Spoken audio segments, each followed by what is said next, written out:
do get reports of missing children in western New York like that one almost daily.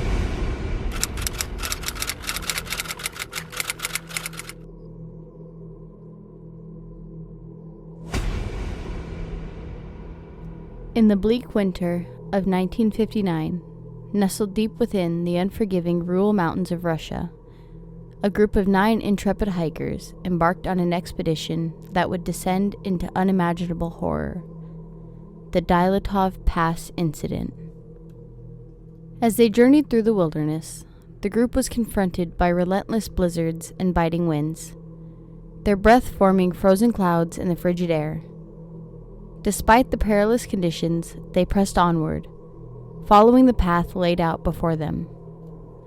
On a bitterly cold February night, the group set up camp on the slopes of Kholat Syakhl, the ominous Mountain of the Dead. Their campsite was nestled in the shadow of the mountain, a foreboding presence that loomed over them like a silent sentinel. The hikers huddled inside their tents, sharing stories and laughter in a futile attempt to ward off the encroaching darkness. But as the hours passed and the night grew colder, a sense of unease settled over the camp. The wind howled with an otherworldly fury, and strange guttural sounds echoed through the forest. Inside their tents, the hikers could feel the ground tremble beneath them, as if the very earth were protesting their intrusion. Then, in the dead of night, their peaceful respite was shattered. A deafening roar tore through the camp, followed by an eerie silence.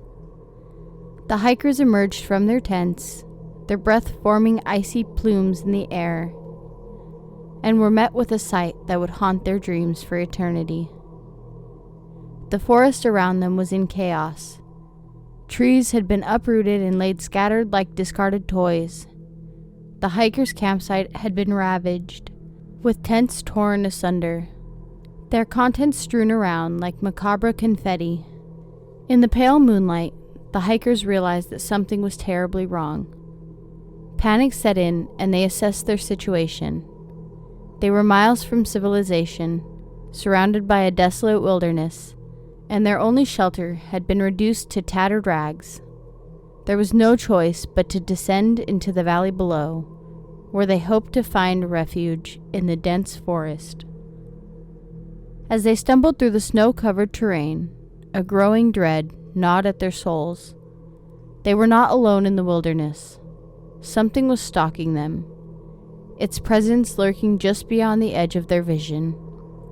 Whispers of shadowy figures darted through the trees, and malevolent eyes gleamed in the darkness.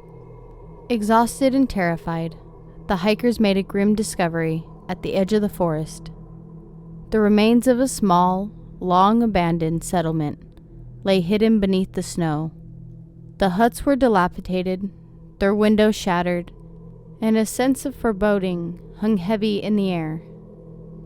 Desperation forced the hikers to seek shelter within the decaying buildings. They huddled together, their breath visible in the frigid air, and tried to find warmth in the flickering light of a dying fire. But their respite was short-lived. One by one, the hikers began to vanish into the shadows, their terrified screams piercing the night. Each disappearance was accompanied by a sickening thud, as if something were feasting on their souls. Those who remained could only listen in horror as the unseen presence closed in around them. By morning, the wilderness had claimed them all. The hikers' bodies were found scattered throughout the abandoned settlement, their eyes wide with terror, their limbs twisted in unnatural contortions. There were no signs of a struggle, no footprints in the snow, and no traces of the malevolent force that had descended upon them. The Dyatlov Pass incident remains a chilling mystery, a tale of horror that defies explanation.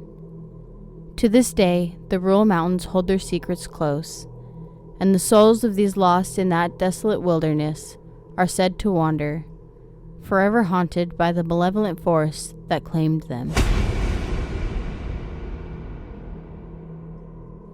In the winter of 1978, in the remote and unforgiving wilderness of Yuba County, California, a group of 5 friends embarked on a fateful journey that would become the stuff of nightmares, the Yuba County 5. Ted, Jack, Bill, Gary, and Chuck were a tight-knit group of young men with mild intellectual disabilities who shared a deep bond of friendship. They often enjoyed attending local basketball games together, and on a cold February night, they decided to make the 50-mile trip to watch a game in nearby Chico. As they piled into Chuck's old station wagon, their excitement was palpable. They had their tickets, some snacks, and the promise of an unforgettable night ahead. But little did they know that this evening would take a sinister turn.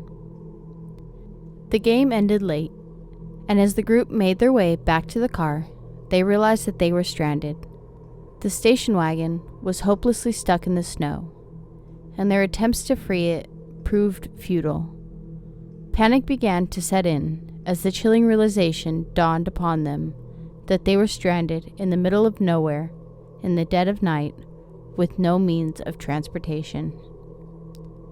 With no other options, they set out on foot, hoping to find shelter or assistance. They were ill-prepared for the harsh winter conditions, wearing only light clothing and lacking any survival gear. As they ventured deeper into the wilderness, a blizzard descended upon them, and the temperature plummeted to life-threatening levels. Desperation drove them forward, and they eventually stumbled upon an isolated Forest Service trailer in the woods. It was a glimmer of hope in their dire situation, but what they found inside would only deepen their terror.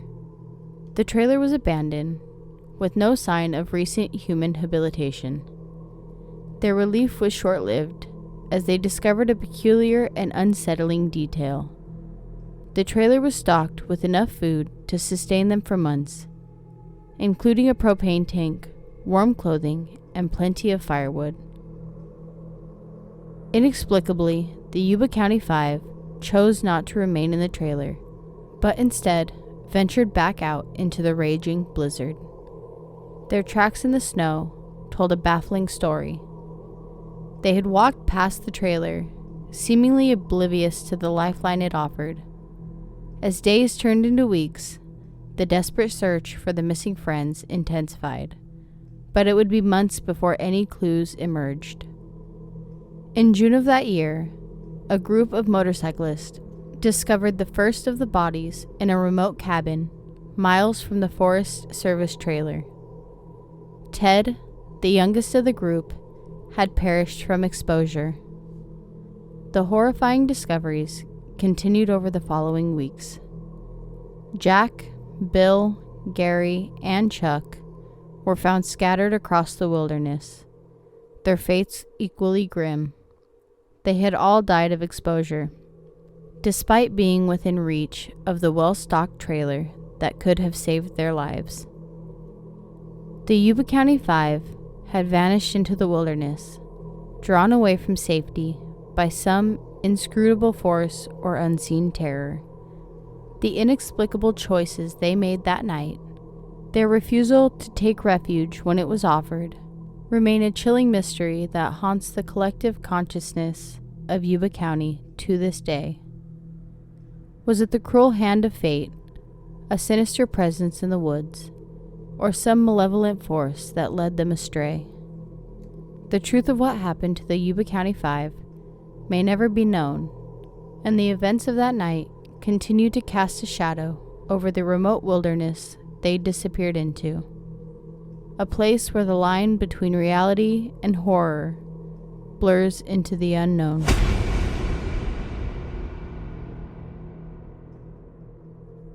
Stacy Ann Arras was a 21-year-old woman with a passion for hiking and the great outdoors. She hailed from the San Francisco Bay Area and was known for her adventurous spirit and love of nature.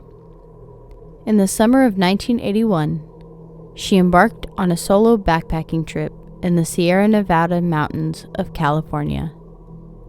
Her destination was Matterhorn Peak, a remote and challenging hiking spot located in the Hoover Wilderness in the Inyo National Forest. Stacy was an experienced backpacker, and she had meticulously planned her trip, leaving detailed information about her itinerary with her friends and family. She set out on her journey in July 1981, with the expectation that she would return in about a week. However, when she failed to return on her expected date, concern for her safety grew among her loved ones. A massive search and rescue operation was launched to find Stacy. Despite extensive efforts by search teams, no trace of Stacy Arras was found. Her campsite near Matterhorn Peak was located, and her belongings were still there, but Stacy herself had vanished without a trace. The search continued for several weeks, but as the summer turned to fall, hopes of finding her alive again began to fade.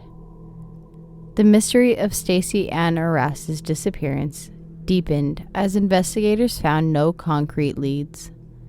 There was no evidence of foul play or a struggle at her campsite, and the surrounding wilderness showed no signs of an accident. It was as if she had simply vanished into thin air.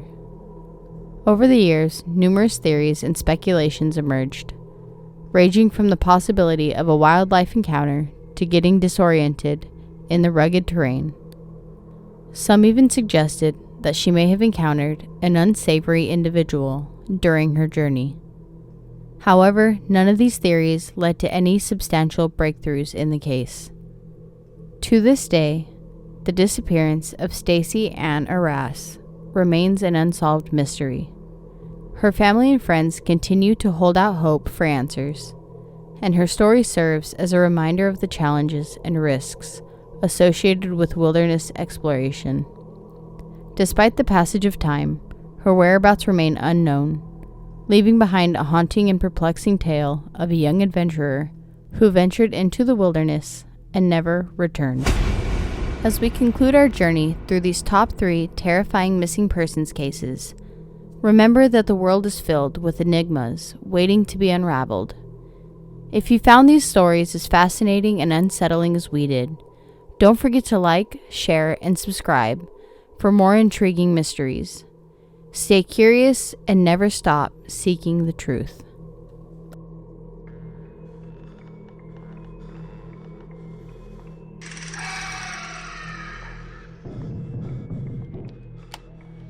Shut up!